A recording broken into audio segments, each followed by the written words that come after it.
मीनाक्षी दिल्ली 6 में पली बड़ी मिडिल क्लास फैमिली की लड़की होती है, पर उसके सपने और समझदारी बड़े बड़े दिग्गजों को कंपटीशन देने वाले होते हैं।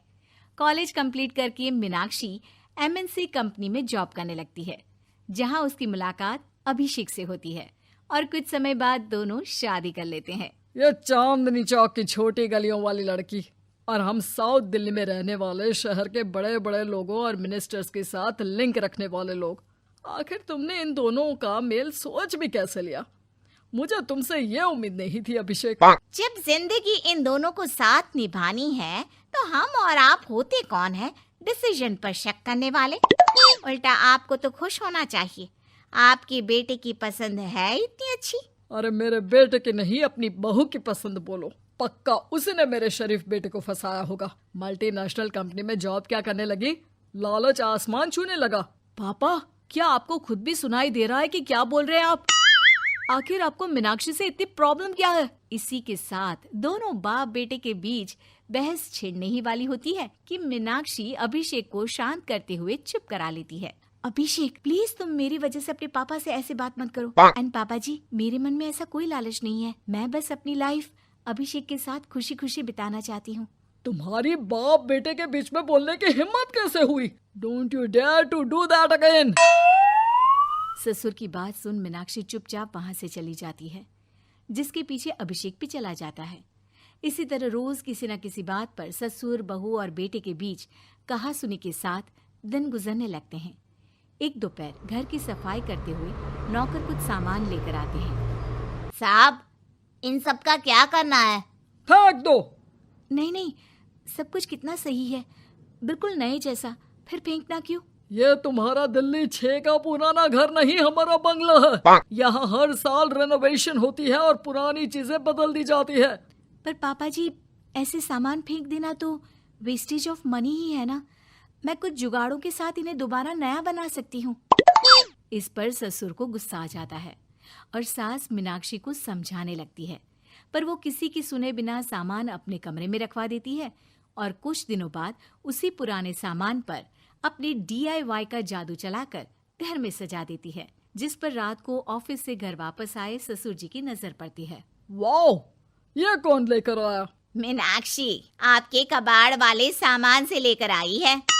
बहू का नाम सुनते ही ससुर तिल मिलाकर आगे कुछ बोले बिना अपने कमरे में चला जाता है, जिसे देख धीरे धीरे मुस्कुराते हुए सास भी वहां से चली जाती है। अब समय के साथ मीनाक्षी कोई ना कोई ऐसा काम करती ही रहती है जिससे ससुर शौक तो होता है, लेकिन साथ ही अक्कड़ कभी नहीं छोड़ता। वैसे जो भी कहो, तुम अपने ससुर को पूरी टक्कर दे रही हो।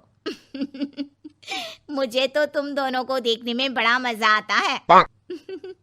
पर मम्मी जी, मैं कुछ भी जानबूझकर नहीं करती। मुझे भी पापा जी को जवाब देना या कुछ बोलना पसंद नहीं, लेकिन मजबूर हूँ, गलत चीज देख नहीं सकती ना। अरे सही है, उनकी मेल और पैसे वाली ईगो को तोड़ना बहुत जरूरी है। उसी रात सब साथ बैठकर डिनर कर रहे होते हैं, जहाँ मीनाक्षी अपने प्रमोशन के बारे में बताती है, जिसे सुन एक तरफ सब खुश हो रहे होते हैं, वहीं ससुर के चेहरे की हवाइयाँ उड़ जाती है। मतलब अब मेरा बेटा तुम्हारा एम्प्लॉय बनकर काम करेगा? नहीं पापा जी, हमारे डिपार्टमेंट्स अलग अलग हैं। पर तुम रहोगी तो फिर भी उसकी सीनियर ही ना। अरे कैसा आदमी है, बीवी सीनियर बन गई और तू पार्टी कर रहा है। उस जगह तुझे होना चाहिए था बेवकूफ। पापा, आप ये कैसी बात कर रहे हो? मीनाक्षी ने ये जगह अपनी मेहनत से पाई है और उस पोजीशन पर उसी का हक बनता है, मेरा नहीं। कौन किस तरह किसका हक छीनने की कोशिश कर रहा है मुझे साफ दिख रहा है। बात हो गई जॉब, कल से तुम हमारा बिजनेस ज्वाइन कर रहे हो।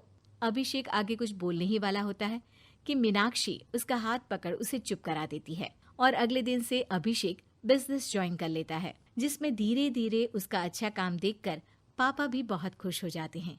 मुझे तो पता ही था कि मेरा बेटा बड़े कामों के लिए बना है। अब किसी से दब कर या किसी का हुक्म मान कर काम करने की कोई जरूरत नहीं। अपने पापा की खुशी देखकर अभिषेक उनके साथ बिजनेस में काम करना कंटिन्यू रखता है, जिसमें मीनाक्षी भी उसका पूरा सपोर्ट करती है। इसी तरह कुछ महीनों तक तो सब कुछ बढ़िया चलता रहता है, लेकिन एक बार ऑफिस के काम से मीनाक्षी को कुछ दिनों के लिए आउट ऑफ टाउन जाना पड़ता है। साथ संभालने की बात हुई थी ना, फिर अकेले छोड़कर क्यों जा रही हो? कुछ ही दिनों की तो बात है, मुझे पता है तुम संभाल लोगी। मीनाक्षी तो वहाँ से चली जाती है, पर उसके जाने के अगले दिन ही बिजनेस में गड़बड़ हो जाती है और कंपनी का बड़ा लॉस हो जाता है। ये सब क्या है अभिषेक? इतनी बड़ी लापरवाही! पता है तुम्हारी वजह से मुझे कितना बड़ा लॉस हुआ है? हद हो गई है बिल्कुल। आखिर फाइल चेक करते हुए तुम्हारा ध्यान कहाँ था? पापा, वो मैं मीनाक्षी। मुझे पहले ही समझ जाना चाहिए था, वो लड़की मुझे बर्बाद करके ही मानेगी। पापा, आप कभी किसी की बात पूरी क्यों नहीं सुनते? मुझे बिजनेस में कोई इंटरेस्ट नहीं होने पर भी सिर्फ आपकी खुशी के लिए मीनाक्षी ने मुझे ज्वाइन करने के लिए मनाया। मुझे बिजनेस का भी नहीं पता होने पर रात भर जाकर आपके बिजनेस को सही रखने के लिए उसने सारा काम किया। मुझे सारी चीजें समझाना जिससे काम में कोई गलती ना हो, ये सब किया है मीनाक्षी ने। और आज भी मैंने फाइल के बारे में पूछने के लिए ही उसके पास कॉल किया था, पर उसने उठाया नहीं और मैंने हड़बड़ी में सिग्नेचर कर दिए। पापा, आपका बिजनेस बेटा नहीं, बहू चला रही थी। अभिषेक की बात सुन उसके पापा बस हैरान खड़े रह जाते हैं। अब अभिषेक अपनी लव स्टोरी से लेकर शादी के बाद हुए सारे कामों के बारे में अपने पापा को बताता है, जिसे जानकर ससुर को एहसास होता है कि वो आज तक मीनाक्षी को कितना गलत समझ रहे थे। अगले ही दिन मीनाक्षी भी घर वापस आ जाती है। इस बार ससुर अपनी बहू का बड़े प्यार के साथ घर में स्वागत करते हैं। सॉरी बेटी, मैंने तुम्हें हमेशा जज किया और तुम्हारी हर खूबी को नजरअंदाज करता गया, पर अब क्या तुम हमारा बिजनेस ज्वाइन करोगी? ये नालायक तो अपनी कार्टून की जॉब में ही ठीक है। पापा, वो ग्राफिक्स है।